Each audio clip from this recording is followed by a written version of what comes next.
କଂଗ୍ରେସର ଯିଏ କ୍ୟାଣ୍ଡିଡେଟ୍ ହେଇଛନ୍ତି ଦେବେନ୍ଦ୍ର ସାହୁ ତାଙ୍କ ସହିତ ସିଧାସଳଖ କଥା ହେବା ସେ କ'ଣ କହୁଛନ୍ତି କେମିତି ନିର୍ବାଚନ ଲଢ଼ୁଛନ୍ତି। ନାଇଁ ମୁଁ ସମାଜସେବା କରୁଥିଲି ବ୍ୟବସାୟୀ ଏବଂ ସମାଜସେବା ମୋର ମୂଳ ଲକ୍ଷ୍ୟ ଥିଲା। ତାପରେ ଦଳ ମୋତେ ଲାଇକ୍ କରିକି ଟିକେଟ୍ ଦେଲା 19 ମସିହା ପ୍ରଥମ ଦେଲା 15 ଦିନ ଆଗରୁ ମୋତେ ସମୟ ମିଳିନଥିଲା ଲୋକଙ୍କ ପାଖରେ ପହଞ୍ଚିବା ପାଇଁ ଯେଉଁଥିରେ ମୁଁ ସବୁ ଲୋକଙ୍କ ପାଖରେ ସେତେବେଳେ ପହଞ୍ଚି ପାରିଲିଣି। କିନ୍ତୁ 19ରୁ 24 ଭିତରେ ଏ 5 ବର୍ଷ ଭିତରେ ମୁଁ ସବୁ ପଞ୍ଚାୟତକୁ ଯାଇଛି ସବୁ ଲୋକଙ୍କ ପାଖକୁ ଯାଇଛି ଦୁଃଖରେ ମଧ୍ୟ ଛିଡ଼ା ହେଇଛି ସୁଖରେ ମଧ୍ୟ ରହିଛି। ଯିଏ ଯେଉଁଠି ଯେଉଁ କଥା କହିଛି ମୁଁ ତାଙ୍କୁ ସାହାଯ୍ୟ କରିଛି। ଦଳ ମତ ନିର୍ବିଶେଷରେ ମଧ୍ୟ ବହୁତ ଲୋକ ମୋ ପାଖକୁ ଆସିଛନ୍ତି ମୋଠୁ ସାହାଯ୍ୟ ନେଇଛନ୍ତି। ମୁଁ ଏମିତି କାହାକୁ ହଇରାଣ କରିନି ଯେ ମୋତେ ଏଥର କଷ୍ଟ ହେବ ବୋଲି। ମୁଁ ରାତି 12ଟା 1ଟା ଯାଏଁ ବୁଲୁଛି ଲୋକ ମୋତେ ସ୍ୱାଗତ କରୁଛନ୍ତି ଡାକୁଛନ୍ତି ନେଉଛନ୍ତି। ମୁଁ ଯେଉଁ ମୁଦ୍ଦା ନେଇକି ମାଆଙ୍ଗା ଲଢ଼ିଛି ମାଆଙ୍ଗାର ସ୍ୱାଭିମାନକୁ ରକ୍ଷା କରିବାକୁ କହିଛି ମାଆଙ୍ଗାର ମାଟିକି ସମ୍ମାନ ଦେବା ପାଇଁ ଲଢ଼ିଛି ଏବଂ ମାଆଙ୍ଗାର ଯେଉଁ ସୁବର୍ଣ୍ଣ ଯୁଗ ଥିଲା ପ୍ରଦୀପ୍ତ ଦାସ ବିରଜା ରାୟ ଶରତକର ମତଲୁ ବୋଲି ବିକ୍ରମ ବର୍ମା ସବୁ ଦଳ ଲୋକ ଗୋଟେ ସୁବର୍ଣ୍ଣ ଯୁଗ ଥିଲା ବୋଲି ମାଆଙ୍ଗାରେ ଅନୁରୋଧ କରେ।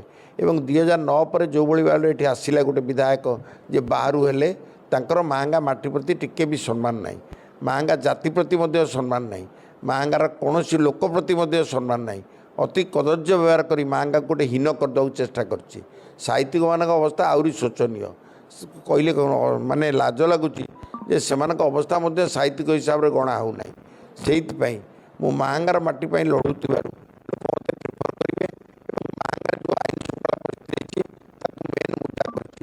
ଯଦିଓ ସେ କଂଗ୍ରେସ ଦଳ ଚେୟାରମ୍ୟାନ୍ ଥିଲେ ସେ ଅନ୍ୟ ଦଳକୁ ଚାଲିଥିଲେ ତାଙ୍କ ମୃତ୍ୟୁ ପରେ ମୁଁ ଦଳ ବୁଝିନି ତାଙ୍କ ପାଇଁ ଲଢ଼ିଛି ତାଙ୍କ ପରିବାର ପାଇଁ ଲଢ଼ିଛି ମାଆଙ୍ଗାର ସମ୍ମାନ ପାଇଁ ଲଢ଼ିଛି ଏବେ ମଧ୍ୟ ଲଢ଼ୁଛି ଯେ ହାଇକୋର୍ଟରେ ମଧ୍ୟ କେସ୍ ସରିଯାଇଛି ତାଙ୍କ ଷ୍ଟେ ମଧ୍ୟ ନାହିଁ ବର୍ତ୍ତମାନ ଖାଲି ଅର୍ଡ଼ର ବାହାରିବାକୁ ବାକି ଅଛି। ତଳ କୋର୍ଟରେ ତାଙ୍କୁ 302 ଦଫାରେ ଆକ୍ୟୁଜ୍ କରାଯାଇଛି। ଜଣେ ବିଧାୟକ 302 ଦଫାରେ ଆକ୍ୟୁଜ୍ ହେଲା ପରେ ମର୍ଡ଼ର କେସ୍ରେ ସେ କିପରି ଭାବରେ ବୁଲୁଛନ୍ତି ତାକୁ ମାଆଙ୍ଗାବାସୀ ବିଚାର କରିବା ଦରକାର। ଆଇନଟା ତାଙ୍କ ହାତରେ ଅଛି ବୋଲି କେମିତି ଦଳି ଚକଟି ମଚକିକି ରଖିଛନ୍ତି। ଏଇ ଭୋଟ୍ ପ୍ରମାଣ କରିଦେବ ସେ ମାଆଙ୍ଗାରୁ ତାଙ୍କର ବେଡ଼ି ପୁଟଲା ବାନ୍ଧି ଫେରିଯିବେ ପୁଣି ଯେଉଁଠି ଜୋବ୍ରାକୁ ଆସିଥିଲେ ସେ ଜୋବ୍ରାକୁ ପଳେଇଯିବେ ବୋଲି ମୋର ଆଶା ଓ ବିଶ୍ୱାସ। ମାଆଙ୍ଗାରେ ପ୍ରକୃତରେ ଲଢ଼େଇ ହେଉଛି ବିଜେଡ଼ି ସହିତ ବିଜେପି ମଧ୍ୟ ତାଙ୍କ ସହିତ ଆମ ସହିତ ଆର୍ଥକ ଥିଲା ଏଥର ମଧ୍ୟ ବିଜେପି ଲଢ଼େଇ କରୁଛି। ଆଉ କାହିଁ କେହି ଜଣାପଡ଼ୁନି ଏଠି କିଏ ଲଢ଼େଇ କରୁଛି ବୋଲି କାହିଁକିନା ମାଆଙ୍ଗା ଇତିହାସ କହୁଛି ଦଳ ପଛରେ ସବୁବେଳେ ରହିଛନ୍ତି ସ୍ୱାଧୀନ ପଛରେ କେବେ ଯାଇନାହାନ୍ତି କେବେ ଯିବେ ନାହିଁ। ମୁଁ କହିବିନି ତାଙ୍କର କିଛି ପଇସା ଅଛି ସେ ଆଣି ଖର୍ଚ୍ଚ କରିକି ଚେଷ୍ଟା କରୁଛନ୍ତି ସେଇ କାର୍ଡ଼ଟାକୁ ଦେଖେଇ ପୁଣି ଆଉ 5 ବର୍ଷ ଚଳିବେ। କିନ୍ତୁ ମାଆଙ୍ଗା ଲୋକ କେବେ ଭୁଲ କରିବେନି ଯେ ଗୋଟିଏ ଦଳକୁ ପଛରେ ନିଶ୍ଚୟ ରହିବେ ସେ କଂଗ୍ରେସକୁ ପ୍ରିଫର କରିବେ ବିଜେଡ଼ିକି ପ୍ରିଫର କରିବେନି କାହିଁକିନା ବିଜେଡ଼ିର ଯେଉଁ ଅନ୍ୟାୟ ଅତ୍ୟାଚାର ହେଇଛି ସେ ଅତ୍ୟାଚାର ବିରୁଦ୍ଧରେ ହିଁ ଭୋଟ୍ ହେଉଛି ମୋର। ମୁଁ ସବୁ ଇସ୍ୟୁକୁ ଚାଷୀଙ୍କ ଇସ୍ୟୁ ପାଇଁ ତହସିଲଦାର ପାଖରେ ବସିଛି ବିଡ଼ିଓ ବ୍ଲକରେ ଯେତେ ଦୁର୍ନୀତି ହେଇଛି ମୁଁ ସେ ଇସ୍ୟୁ ନେଇ କୋର୍ଟରେ କେସ୍ କରିଛି। ତ ସବୁବେଳେ ମୁଁ ମାଆଙ୍ଗା ଇସ୍ୟୁରେ ପାର୍ଟି କରିଛି ଏବଂ ମାଆଙ୍ଗା ପାଇଁ ମଧ୍ୟ ପାର୍ଟି କରୁଥିବି।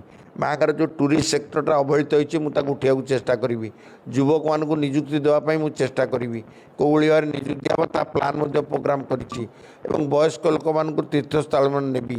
ଧାନ ଯେଉଁମାନେ ବିକି ପାରୁନାହାନ୍ତି ତାଙ୍କ ପାଇଁ ନିଜସ୍ୱ ମଣ୍ଡି କରିକି ଯେଉଁମାନେ କୁପନ୍ ପାଇଥିବେ ବିକି ପାରିନଥିବେ ଟୋକନ୍ ପାଇଥିବେ ବିକି ପାରିବେ ସେମାନଠୁ ମୁଁ ଧାନ କିଣିବି 100 ଟଙ୍କା ଲେଖା ଅଧିକାରେ ମୁଁ ପ୍ରତିଶ୍ରୁତି ଦେଇଛି ଆକୁ ମୁଁ ନିର୍ବାଚିତ ହେଲେ ଏଇ ଗୋଟେ ଜିନିଷ କାର୍ଯ୍ୟକାରୀ କରିବି। ମୁଁ କହିଲି ଯେ ପୂର୍ବରୁ ଯେଉଁ ପ୍ରଦୀପ୍ତ ଦାସ ବିରଜା ରାୟ ଶରତକର ମତଲୁ ବୋଲି ବିକ୍ରମ ବର୍ମାରେ ଆଇନ ଶୃଙ୍ଖଳା ପରିସ୍ଥିତି ଖରାପ ହୋଇନଥିଲା। ଏ ଯେଉଁ ପ୍ରଥମେ ଆଇନ ଶୃଙ୍ଖଳା ପରିସ୍ଥିତି ଏଇ ଲୋକଟି ଖରାପ କରିଛି। ଇଏ ଚାହୁଁଛି ଯେ ଗୁଣ୍ଡାଗିରି କରିକି ଭୋଟ୍ ନେବ ବୋଲି କିନ୍ତୁ ମୁଁ ବଞ୍ଚିଥିବା ବେଳେ ଏହାର ଗୁଣ୍ଡାଗିରିକି ଆଲାଉ କରିବିନି ଯେ ଅନ୍ୟାୟ ଭାବରେ ଯେଉଁଠି ପାରିବ ଏହାର ପ୍ରତିବାଦ କରିବି ଏବଂ ଯେଉଁ ଆଇନ ଶୃଙ୍ଖଳା ପରିସ୍ଥିତି ଆଗରୁ ଥିଲା ମତଲୁ ବାବୁଙ୍କ ବେଳେ କି ବିକ୍ରମ ବର୍ମା ବେଳେ ସେଇଭଳି ଏକ ପରିସ୍ଥିତି ମାଆଙ୍ଗାରେ ସୃଷ୍ଟି କରିବି।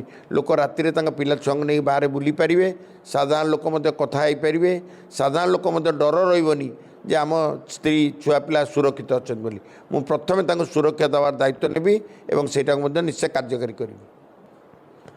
ନାଇଁ ନିର୍ବାଚନ ତ ଜନସାଧାରଣଙ୍କ ଆଗରେ କିନ୍ତୁ ମୁଁ ଯେଉଁଭଳି ଭାବରେ ବର୍ତ୍ତମାନ ମିଟିଂକୁ ଯାଉଛି ରାତି 1 2ଟା ବେଳେ ଯାଇକି ଲୋକ ଅପେକ୍ଷା କରି ରହୁଛନ୍ତି।